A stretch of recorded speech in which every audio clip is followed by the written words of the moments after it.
Hey, what's up, everybody? How are you doing tonight? Alright, so I was supposed to make an honest video about my journey and what, I've been going through and, the different things that have been, happening. But I kind of want to change it and I want to talk about the things that are irritating me. like, ah. I'm sitting here losing motivation and I kind of want something to kind of bring, I don't know, some energy, some juju, you know? Because I need to talk about something raw. I want to talk about the challenges I'm facing and the different things that I've gone through that I'm not playing victim about, but I'm just proud that I was able to fucking do it. Sorry for my language if you don't like it. I'm sorry. A lot of people could see, the situation I'm in and consider it, what's the word? Rock bottom? But, I don't know. I think it's, really far from that. I'm, viewing everything I'm about to do as, a massive opportunity to really find myself more spiritually, mentally, physically, and maybe one day find my own self-worth. Everything with Caddo Cove and everything that business has gone through has taught me so much. And it's now what? You know what I mean? Let's kind of go over it together as a group. Let's just put it all out. I'm an open book. I'll tell you guys everything. Alright, so 2 years ago, I opened, almost 2 years ago, I opened just the gift shop. That was Caddo Cove. I initially opened that store with $8,000 I had saved up from my bartending job, and I was already living in the building, so I put up a temporary wall to make this gift store. So it was pretty small. I would I don't know, probably 300 or 400 feet. So it was a big square. I started buying products at the Dallas trade show. I started really looking into marketing, ordering wholesale online. So I dove straight into it. At that time, the only bills I really had were my insurance, my car, and my rent. So I said full SID. I was working a lot. At that point, I was working kitty. At that point, I was working at the bar 4 days a week, so I could usually make my bills with a night or two of my Skinner's money. So everything else I literally saved and only spent money on products, items, and wholesale. I ended up opening that gift shop a week early because there was some event going on in town, and I just knew I wanted people to be there, or I wanted to be open while there's a group of people already in town for a soft opening. So I remember I was at the bar bartending, and I called my mom to ask her to open my store before I even worked it at all. So that was interesting. The opening day, I think it made $1,000, and I was just blown away. I was no way! I opened a store and it was able to sell products, and that, I don't know, that part of the store was so much fun. I literally was finding these hidden gem and treasures that I haven't seen since I was a kid, and I was ordering them and putting them on display, and I had the front of the store, and I still lived in the back of it, and it was just initially it was so freaking cool.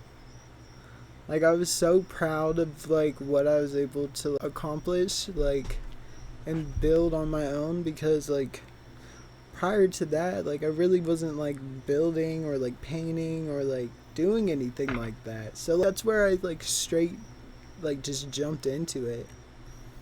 I remember when I got my like sales permit for Caddo Cove, it was just exciting. It was me and my parents sitting in their store at like 8 or 9 p.m. and like, filling out paperwork, and like there's just so much excitement involving all of it. Like, oh, it was awesome.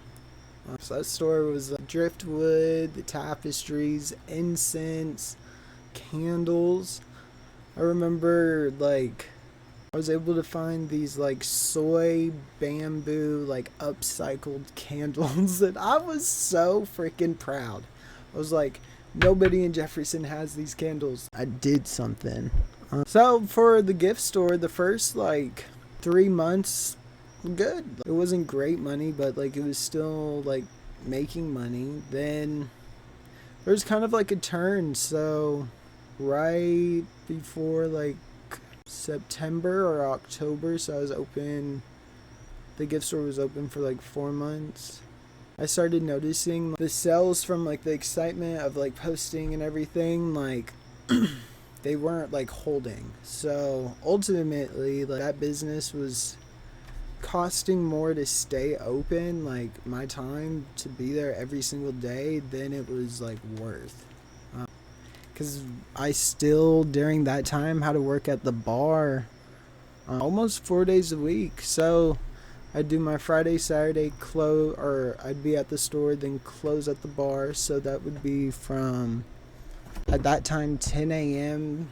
to 4. Then I'd close, then go to Skinner's, then work 4 a.m. or 4 p.m. until like 2, 3 a.m. until I got off. But living there, it wasn't that bad since I was right there. So that was the weekends. Then on Sunday, didn't have to go into Skinner's until like 6. So like I'd work my store 11 to 6, then be at Skinner's from 6 to 10. Then during that time, I was doing the liquor orders too for them. So I would turn around and be back there Mondays around 8 a.m. while I had my mom work my store on Mondays. So like, I did that consistently probably for until burn run, so until like October, end of October, November. That's when I like cut back and only did Fridays, Saturdays, and still held on to the Mondays for a little bit until I let them go.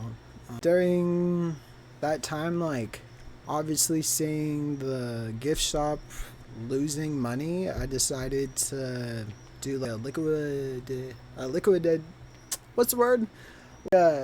liquidation sale. And like I sold everything I could for just super cheap. So like the whole goal was to sell as much as possible, so I was able to buy and restock on the new hemp store. And during this time, that's when I started getting like, pretty into it. So like I realized like what it took to get through.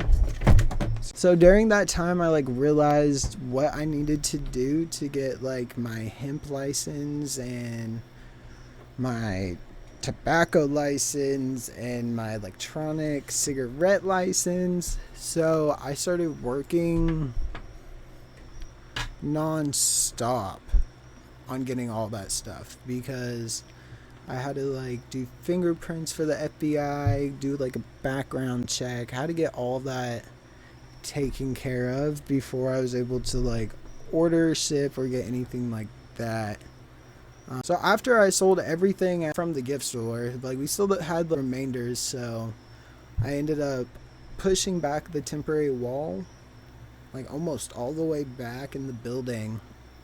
So like during the hemp store, we still had some of the products, so I ended up pushing like the temporary wall almost all the way back, and started buying hemp products. So I found this cool website. It was like Voodoo Hemp, and I signed in with like my business ID and like my like hemp stuff and my tobacco stuff, and ordered my first thing of hemp flower, my THCA. Yeah, and I was like sketched out. Like I was like, there's no way this is legal. Like how am I like ordering this. It was like Granddaddy Perp. So it was literally like just a straight like normal strain, and it was just like mind-boggling to me. I'm like, huh. So there's a whole like market for this. I mean, I always knew about the like gas station like vape shop like disposables, but having actual flower and bud and like edibles and tinctures sent to you through the mail, and it's just sitting at the door, like, what? Like, it was a huge surprise. Like, after all the licensing and everything like that, I had like, I don't know, I'd say I had like 6,000 or 7,000 to build the first display case of like the gummies, the flour, and all of that. So before like we redid the smoke shop, we had a small selection of the stuff that I ordered. So it was like, I got these, I think they're like 500 milligram like zombie edibles, then that flour, then some like cake, like disposables. So during that burn run, that's what like I kicked it off with. So we had that small display case. Oh, and I had some glass pieces, and started selling that with like the front of the store still being gifts. And it took off. It was like night and day difference. So the money that like I lost, I made up in one day. Like it literally just flowed directly back in. And so with that big amount, like with the restock, I bought everything I could think of. So I went to the Monster Wholesale. Sorry, the cat's crazy. Alright, so the first like in-person wholesale I went to,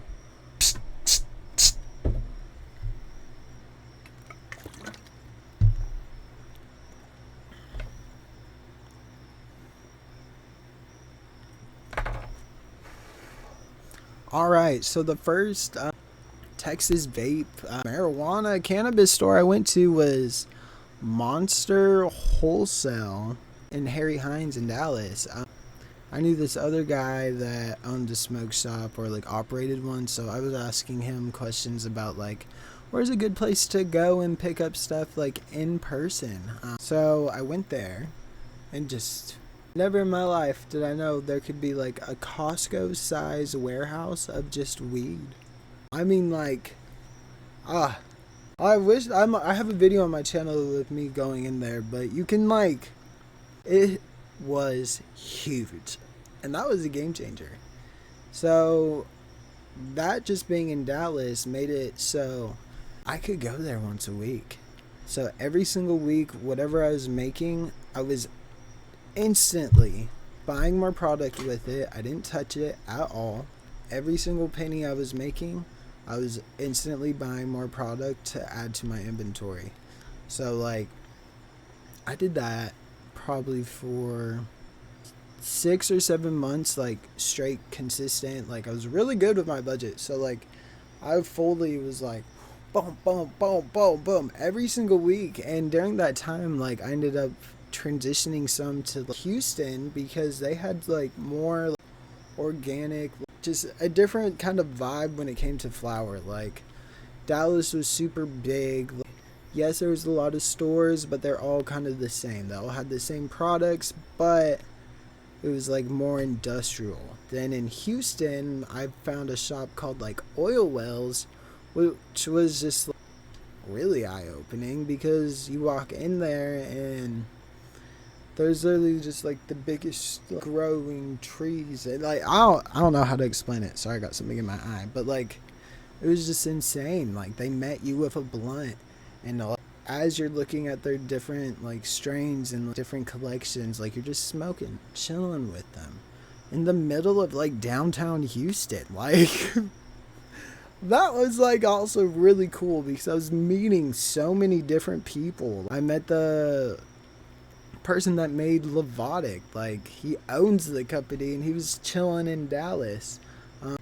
Acora Family Farms flower, I met him in Houston. Like having this business like really made it so I could like stretch out and meet people and really like work towards my potential. During all this, I realized I really do have a knack for business. I realized I'm probably pretty gifted when it comes to it because I really enjoy it. I enjoy something hard, difficult. I enjoy something stimulating my brain. I love something that isn't just like handed to me. You know? Yeah, so I just really got ingrained in the business. I started paying for sponsorships, and then I started like doing marketing, trending like items, trying to constantly keep up with like inventory while adding new inventory, while like maintaining like online orders. Like, it was insane. During the hemp store, like my art took off too, which was like awesome. I sell a lot of it in like inside the store, but I was able to just sit there, sell the flower, and paint and hang out, and I get to always like bring the dog with me, my dog, my Mr. Compass, which was awesome. Then I don't know, about like 6 months ago, like all the Texas like regulations started kicking in, and like it was like pretty stressful and very scary. You know, having worked so hard, having like endless days and nights, like sleepless, working them, doing no anything, literally just being there, bleeding, sweating, everything for that business, and to have like somebody like holding it above you, calling you a terrorist, like because you sell hemp. And I'm like, bro, like we literally sell to like retired army vets and old people, and yeah, I'm not gonna tell you guys all of it, but like, you know, like we do good things. Like, I used to be a CNA before I moved here. Like, I literally took care of old people and wiped their butts. Like, what do you mean I'm a terrorist? So, like, that was extremely stressful. Not knowing the outcome. And then, during that time, like, I was traveling a lot, and I was taking a lot of breaks. Right before, like, the Senate Bill 3 was about to pass, it got vetoed, like, 10 minutes before the deadline. Like, that's how close it was. Like, I wholeheartedly was like having panic, not I wasn't like having panic attacks, but like there is no way that I could have worked so freaking hard for it all just to be taken away. You know, like it was just kind of like, come on, are you serious? And that, like, they literally hung that over our heads for months and months. Like, it was stressful, not knowing the future of, like, the business, not knowing the future of, like, my stability, not being able to know, like, what I was able to do, like, with the testing, with all that, like, with how I have to get my product, like, if I got pulled over, am I just going to go to jail? Because you have to heat up your product before you test it, like... So there was stresses like that were just like kind of crawling and getting under my skin. Like having like office officials like talk down to you. Like, I'm like, I paid my taxes, I do everything I can, and this is like what you see of us? All because I started the business when I was 24 and I'm 26 now. All because I wanted to build a stable future for myself. I wanted freedom. I didn't want to work for someone. Like, that's why you want to treat me like that? So it was kind of like, that was very, very overwhelming. And then, I think a month or two after that, the Senate Bill 2024 passed, and in that it had like, so now we can only sell like US made like nicotine vapes. Alright, so with that you can only sell like US made like nicotine vapes, which is awesome, which is cool. But then there was like a subcategory that limits like disposable like THC vapes, cartridges, and like distillates, that kind of thing. And, you know, I just kind of noticed like a big like punch in the face because that was 30% of my sales. You know what I mean? So I'm like, skirt. And like during that time, like, I think I was in Oregon, like traveling back down or something, and it was just overwhelming. I was sitting there. No, I was in Wyoming. Sitting there in a Wyoming Motel 6 at like 3 o'clock in the morning, Googling what the future of hemp is. And I'm on this like awesome trip and I can't drop it. I can't let it go.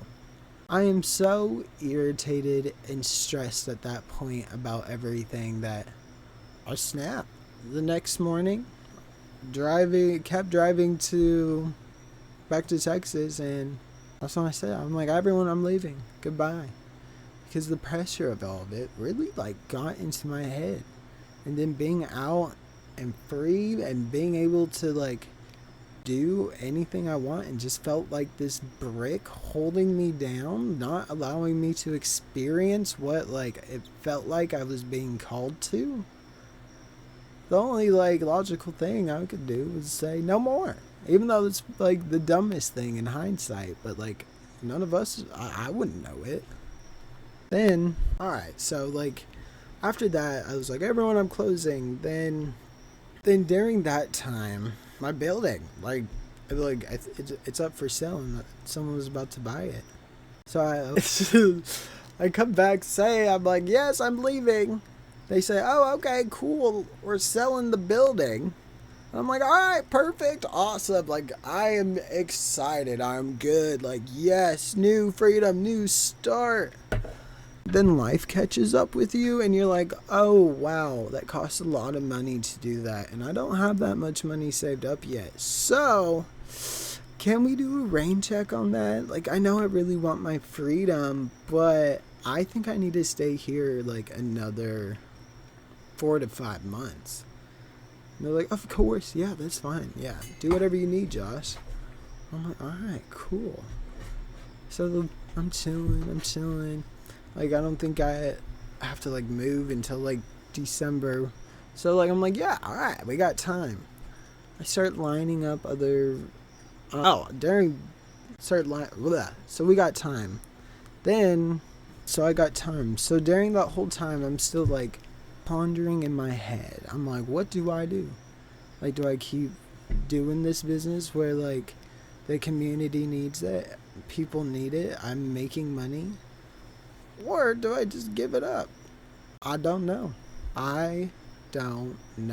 But just in the off chance that everything like burned down and I couldn't find anywhere to rent, or like I couldn't find a location, I got my sales tax permit in Arizona.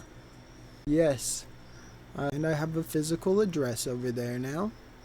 And I've been looking up all the different types of like art shows and venues to sell like different kinds of like Western wear and do like an Arizona edition of my parents' store. So like I was like, ding, that's a great idea.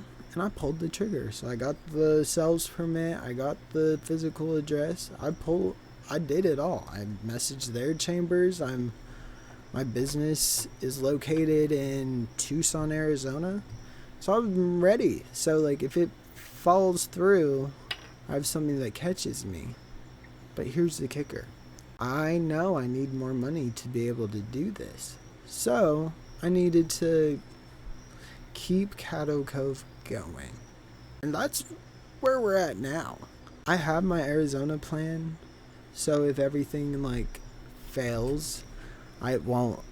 Alright, so I'm like, I have my Arizona plan. So like, if I can't find somewhere to rent, or I don't know, something happens and I'm like, I just need to leave, I have a plan. But it would be selfish and stupid to throw away everything that I've worked on the past 2 years and to not be able to support my community if I just took off.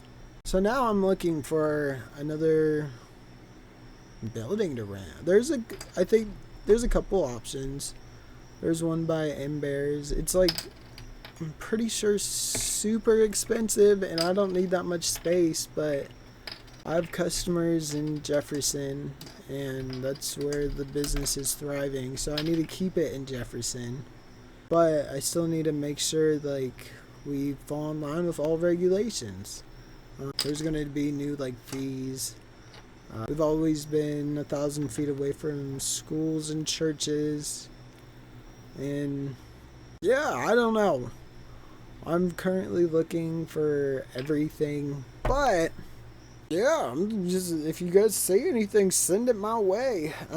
I would prefer to stay in Jefferson just because that's where like my client base is. But yeah, I had 2 places lined up and both of them fell through. It's just crazy how things work. It like kind of makes you feel like the universe wants you to try something else. But reflecting back on every single thing we've talked about, at what point have I sounded like the victim? At what point have I not taken control of what issues are affecting me or in my face? At what point in any of this conversation am I blaming anyone but myself? You know, we all make choices. We all can control what we decide to put out into the world and how we like communicate with others. And I just want to make it like super clear that like I'm not special.